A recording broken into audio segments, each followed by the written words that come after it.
അല്ലേ ഏട്ടാ ഈ കൊച്ചോള് പങ്കാളത്തി ഏട്ടൻ ഇത് എവിടെ പോയതാ? പുല്ല് പറിക്കാൻ പോയി. പുല്ല് പറിക്കാനോ? എവിടെ? നീ ഇന്നലെ പറഞ്ഞില്ല നിന്റെ ഒരു ബ്ലൗസ് കാണാനില്ല. ഞാൻ ഇപ്പൊ രാവിലെ കുളിക്കടവിൽ പോയി ഒന്ന് നോക്കി.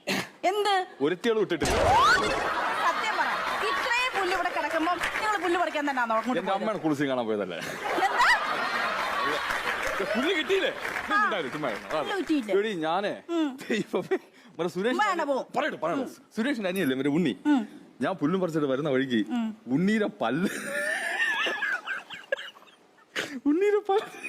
ചേട്ടാ, ഞാനൊരു കാര്യം പറഞ്ഞേക്കാം. അവന്റെ 2 പല്ലിങ്ങനെ മുന്നോട്ട് ചേട്ടാ പറയുന്ന കേക്ക്. 2 പല്ല് മുന്നിലോട്ട് തള്ളിയിരിക്കുന്നത് നിങ്ങളിങ്ങനെ കളിയാക്കി ചിരിക്കരുത്. നിങ്ങൾ കളിയാക്കി ചിരിച്ചു കഴിഞ്ഞാൽ നാളെ ഇതേ അവസ്ഥ നമുക്കും വരും. ഉറപ്പാണ്. അങ്ങനെയെങ്കിൽ നാളെ മുകേഷ് അംബാനിയെ കളിയാക്കാം. അങ്ങനെ ആവട്ടെ ഞാൻ.